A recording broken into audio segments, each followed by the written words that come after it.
Assalamualaikum warahmatullahi wabarakatuh. Perkenalkan, nama saya Juraida Aprilia dari kelas 3G dengan NPM 22106311100212. Di sini saya akan menjelaskan tentang rukun iman. Apa sih rukun iman itu? Rukun iman adalah yang wajib kita imani di setiap pemeluk agama muslim dan muslimat. Nah, kan Islam mengenal rukun iman yang wajib diimani dan diketahui pemeluknya ada 6. Keenam rukun iman tersebut meliputi beriman kepada Sang Tuhan Yang Maha Esa, yakni kepada Allah Subhanahu wa Ta'ala, mengimani adanya malaikat-malaikat Allah, mengimani adanya kitab-kitab Allah, mengimani diutusnya Rasul-Rasul Allah, mengimani adanya hari kiamat, dan mengimani adanya takdir, qada dan qadar. Nah, pengertian iman ini di dalam buku yang berjudul Mengenal Rukun Iman dan Islam karya Miftahul Basor. Iman adalah keyakinan dalam hati, perkataan di lisan, amalan dengan anggota badan, keimanan seseorang bahwa hamba biasa itu bertambah dan berkurang. Jadi iman seseorang itu bisa bertambah dan juga bisa berkurang, atau bahkan bisa saja hilang tanpa adanya iman ini. Nah, hal tersebut sesuai dengan apa yang kita lakukan. Nah, apabila ia beribadah, maka keimanannya akan terus bertambah. Dan apabila seseorang itu tidak mengikuti rukun iman, nah jarang beribadah lah intinya, jarang mengingat Allah, maka hatinya itu akan rusak, akan kotor, dan keimanannya itu pun akan hilang. Allah Subhanahu wa Ta'ala berfirman dalam surat Al-Anfal ayat 2-4 yang artinya, sesungguhnya orang-orang mukmin adalah orang yang jika disebut nama Allah gemetar hatinya, dan jika dibacakan ayat-ayatnya kepada mereka bertambah kuat keimanannya, dan hanya kepada Tuhannya mereka bertawakal, yaitu orang-orang yang melaksanakan sholat dan menginfakkan sebagian rezeki yang kami anugerahkan kepada mereka. Mereka itulah orang-orang yang benar-benar beriman. Bagi mereka derajat yang tinggi di sisi Tuhannya dan ampunan serta rezeki yang mulia. Nah, oleh karena itu iman memiliki 3 karakter yang utama, yaitu keyakinan hati, perkataan lisan, dan amal perbuatan. Ingat, ada 3 karakter utama. Yang pertama, keyakinan hati, perkataan lisan, dan amal perbuatan. Nah, di sini ada berapa sih rukun iman itu? Nah, rukun iman itu ada 6. Ya, Agus Setianto menuliskan secara lengkap dalam bukunya yang berjudul Rukun Iman dan Islam. Nah, di sini ada berapa sih rukun iman itu? Rukun iman itu ada 6. Yang pertama, iman kepada Allah Subhanahu wa Ta'ala. Nah, sebagai orang yang mengaku agamanya adalah Islam, maka orang tersebut meyakini bahwasannya Allah Subhanahu wa Ta'ala itu adalah Esa. Esa artinya satu, dan tiada sekutu baginya. Nah, Allah Subhanahu wa Ta'ala adalah zat yang paling sempurna dan tiada kekurangan padanya. Dialah yang menciptakan segala makhluk dan semesta yang ada di dunia ini. Nah, Allah sang pencipta. Nah, untuk mengimaninya, seorang hamba itu harus mengetahui sifat Allah, sifat-sifat yang wajib yang dimiliki oleh Allah, Yang pertama ada wujud, bukti nyata bahwa Allah itu ada. Yang kedua ada kidam, dia sudah ada sebelum yang lain dan dia berawal dari ketiadaan. Yang ketiga ada bako, yang Allah Subhanahu wa Ta'ala itu kekal keadaannya. Yang keempat ada mukhalafatul lil hawadis, yang berbeda dari ciptaannya. Yang kelima ada qiyamuhu binafsihi, berdiri sendiri. Allah itu berdiri sendiri. Yang kedua ada iman kepada malaikat. Nah, rukun iman selanjutnya adalah percaya adanya malaikat. Malaikat merupakan ciptaan Allah yang dari cahaya selalu mengerjakan apa yang diperintahkannya. Nah, adapun malaikat secara umum, malaikat Jibril, Mikail, seperti yang kalian ketahui tentang nyanyiannya. Jibril, Mikail, Israfil, Izrail, Munkar, wa Nakir, Rokib, Atid, Malik, Ridwan. Nah, ada 10 bukti adanya kitab. Yang ketiga, iman kepada kitab. Umat Islam itu diwajibkan untuk mengimani adanya kitab suci Al-Quran yang diturunkan Allah sebagai pedoman untuk manusia. Nah, kitab-kitab tersebut itu ada Zabur, ada Taurat, ada Injil, ada Al-Quran. Nah, umat Islam itu kitabnya adalah Al-Quran. Seperti dijelaskan Aris Abi Syaifullah dalam buku yang berjudul Pendidikan Agama Islam dan Budi Pekerti, bukti adanya kitab-kitab yang sudah tercantum dalam Al-Quran itu sebagaimana dalam surat Al-Mu'minun ayat 49. A'udzu billahi minasyaitonir rajim. Bismillahirrahmanirrahim.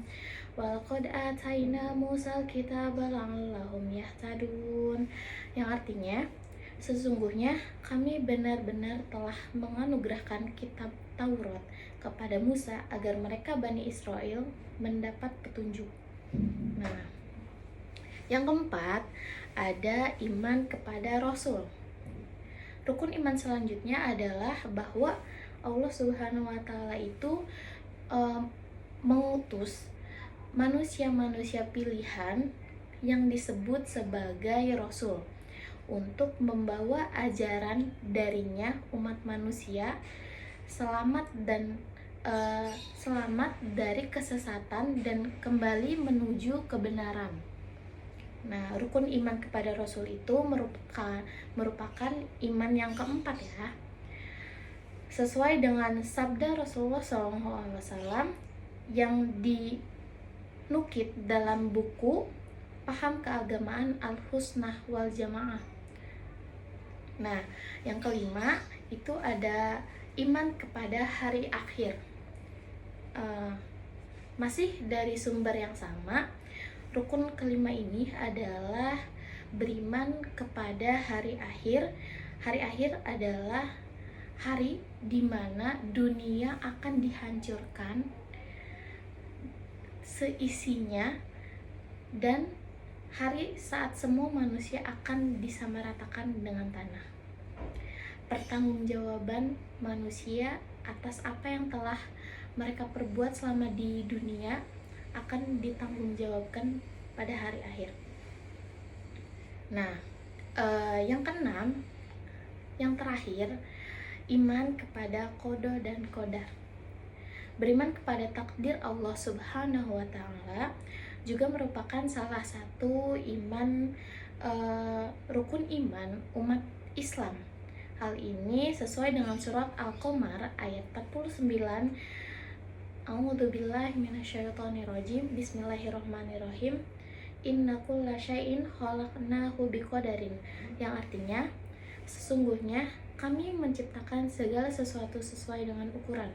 Qada adalah ketetapan Allah sejak sebelum penciptaan alam semesta zaman azali, sedangkan qadar adalah perwujudan ketetapan Allah Subhanahu wa taala yang disebutkan sebagai takdir. Nah, di sini sudah ada poster yang bertuliskan tentang rukun iman. Yang pertama, rukun iman. Rukun iman yang pertama, iman kepada Allah Subhanahu wa taala. Yang kedua, iman kepada para malaikat. Yang ketiga, iman kepada kitab-kitab Allah. Yang keempat, iman kepada Rasul. Yang kelima, iman kepada hari akhir.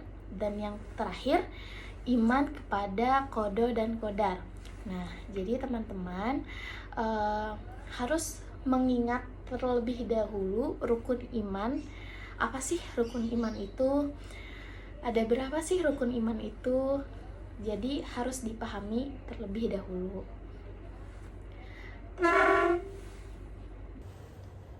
Mungkin cukup sekian apa yang saya paparkan kepada kalian semua. Semoga bermanfaat dan bisa diamalkan kembali. Wabillahi taufiq wal hidayah. Wassalamualaikum warahmatullahi wabarakatuh.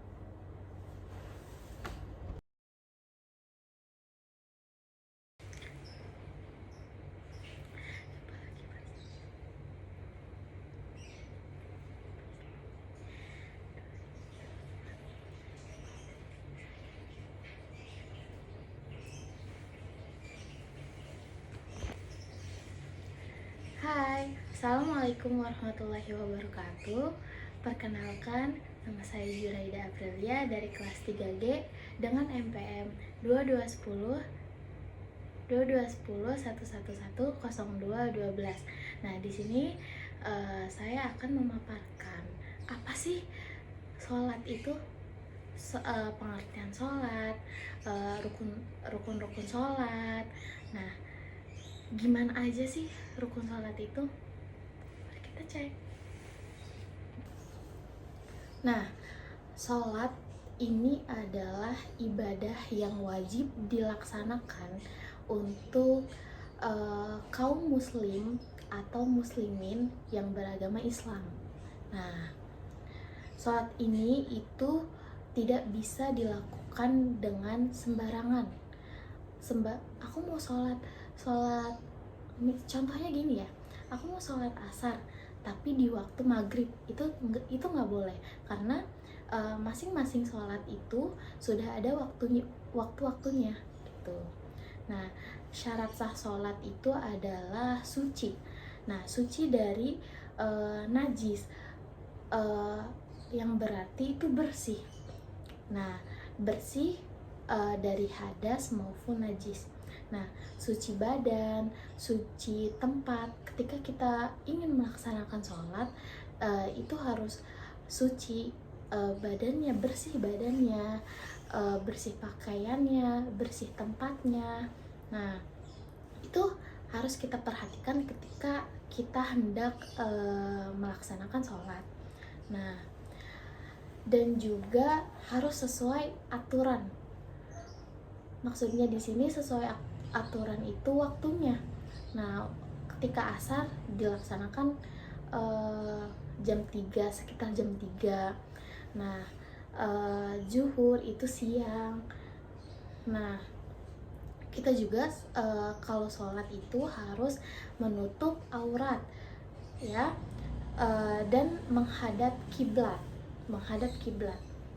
Nah, pengertian sholat secara bahasa itu, sholat berasal dari bahasa Arab yang yaitu sholat ya solu, yang berarti doa atau cara berdoa meminta permohonan kepada Allah Subhanahu wa taala.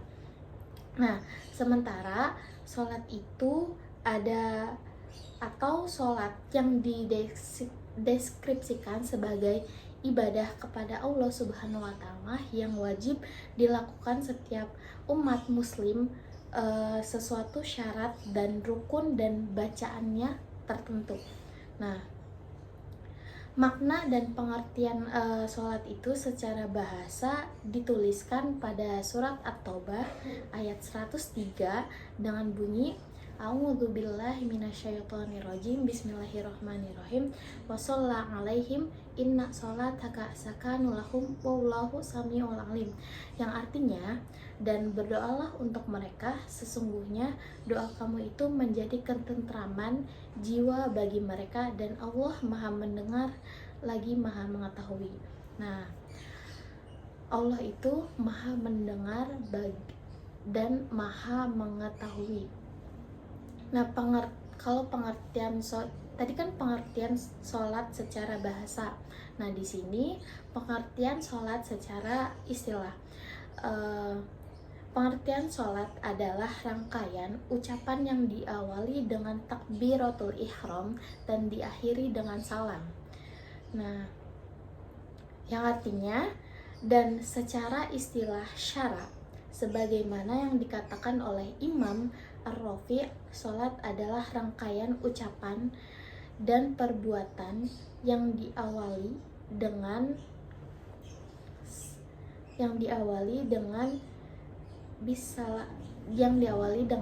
takbiratul ihram dan diakhiri dengan salam. Nah, di sini juga ada hikmah sholat. Yang pertama ada sujud. Nah, ketika sujud kita tuh merendahkan diri kepada Sang Maha Pencipta, dan sebab kita hanya seorang hamba yang mutlak sepenuhnya, yang hanya membutuhkan Sang Pencipta sebagai penolong umat manusia. Yang kedua adalah dengan melaksanakan sholat ini berarti tidak ada yang mampu memberikan kehendak apapun selain Allah Subhanahu wa Ta'ala. Yang ketiga, sholat fardu dan wajib yang ditetapkan sebanyak 5 kali, yaitu ada sholat subuh, zuhur, asar, maghrib, dan isya. Nah, sebab dalam satu hari itu setiap makhluk Allah pasti kita tidak luput dari kesalahan atau perbuatan dosa. Makanya ketika kita mempunyai permasalahan, misalkan kita punya masalah di siang hari nih, nah kita sholat lah, ya Allah mohon ampunilah, minta ampunan kepada Allah, minta segalanya dimohonkan yang terbaik buat kita. Insya Allah hati kita tenang.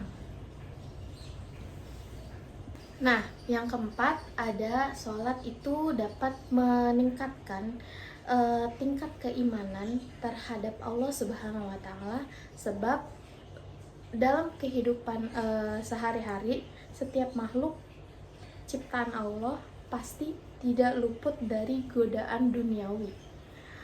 Misalkan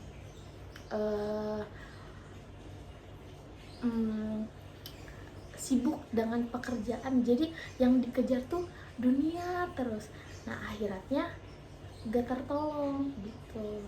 Nah, itulah pengertian secara istilah, dan itu harus dipahami ya. Nah, di sini ada rukun sholat atau ada 13 rukun sholat yang wajib kita ketahui. Yang pertama ada niat, usolli sunnatan, sholli fardo gitu. Yang kedua ada takbiratul ihram. Yang ketiga adalah berdiri bagi yang mampu. Nah, sholat itu wajib ya, bagi apalagi orang yang sehat itu wajib banget. Orang yang stroke aja wajib sholat, apalagi orang yang sehat itu sangat diwajibkan sekali. Yang keempat ada membaca surat Al-Fatihah. Yang kelima ada ruku dan tumaninah. Yang keenam ada sujud i'tidal dan tumaninah. Yang ketujuh ada sujud dan tumaninah.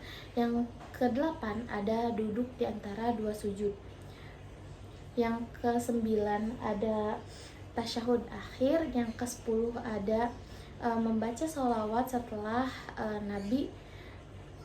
setelah tasyahud akhir. Yang ke-11 adalah membaca salam, yang ke-12 duduk untuk membaca tasyahud akhir.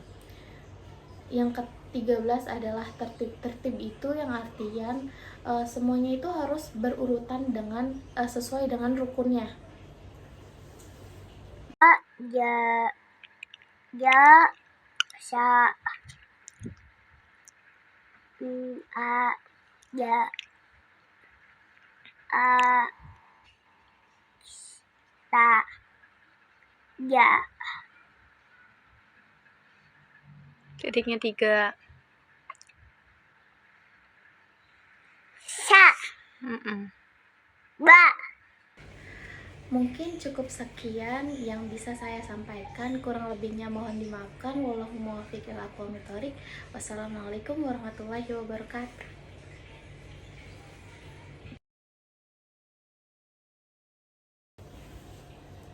Assalamualaikum warahmatullahi wabarakatuh.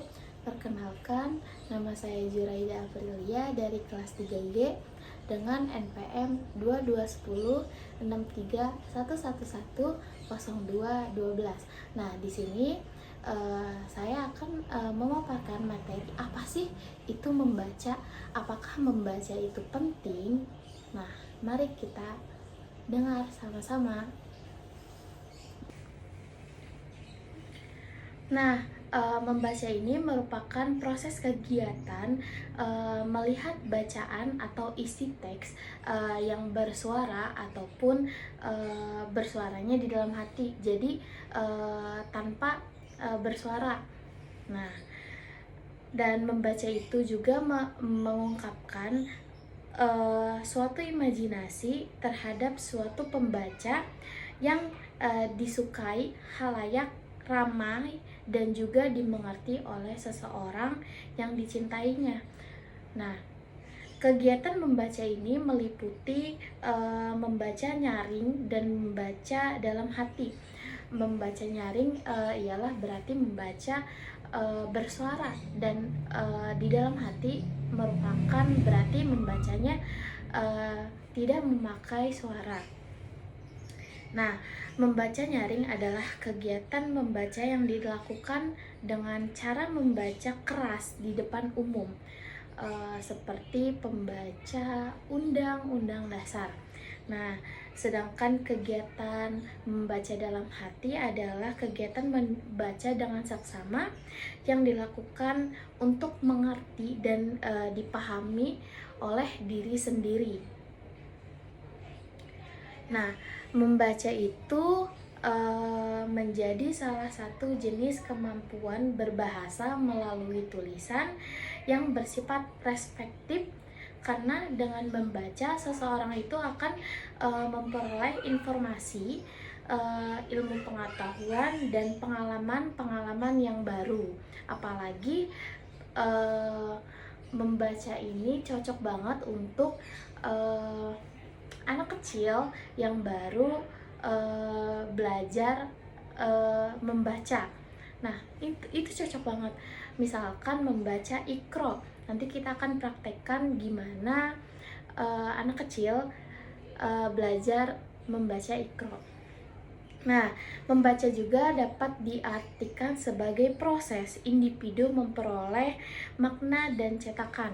Nah, kegiatan membaca buku itu sekadar aktivitas yang bersifat pasif dan respektif saja, melainkan menghendaki pembaca untuk aktif berpikir ketika sedang melihat kata-kata yang terdapat di dalam buku tersebut. Nah, di sini ada pengertian pembaca menurut para ahli. Yang pertama ada menurut R.C. Andreessen.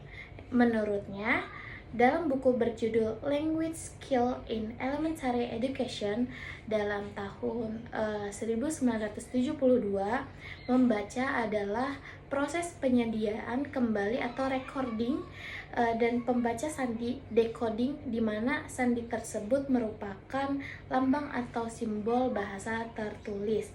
Nah, menurut F. M. Hodgson merupakan membaca adalah suatu proses untuk memperoleh pesan yang disampaikan penulis melalui media berupa kata-kata atau bahasa yang ditulis.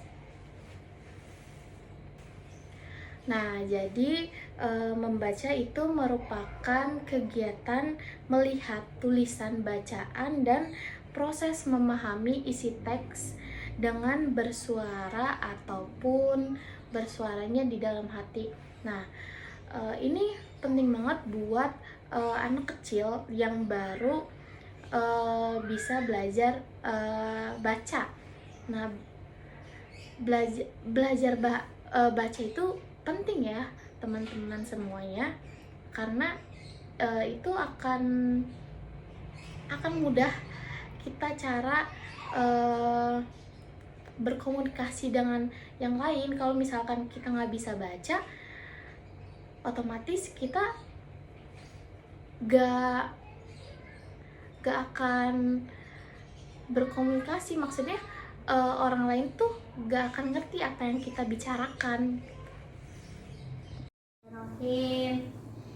Alhamdulillahi Rabbil Alamin, Ar-Rahmanir-Rahim, Maliki Yaumiddin, Iyyaka na'budu wa iyyaka nasta'in, Ihdinas siratal mustaqim, siratal ladzina an'amta 'alaihim, ghairil maghdubi 'alaihim waladdallin.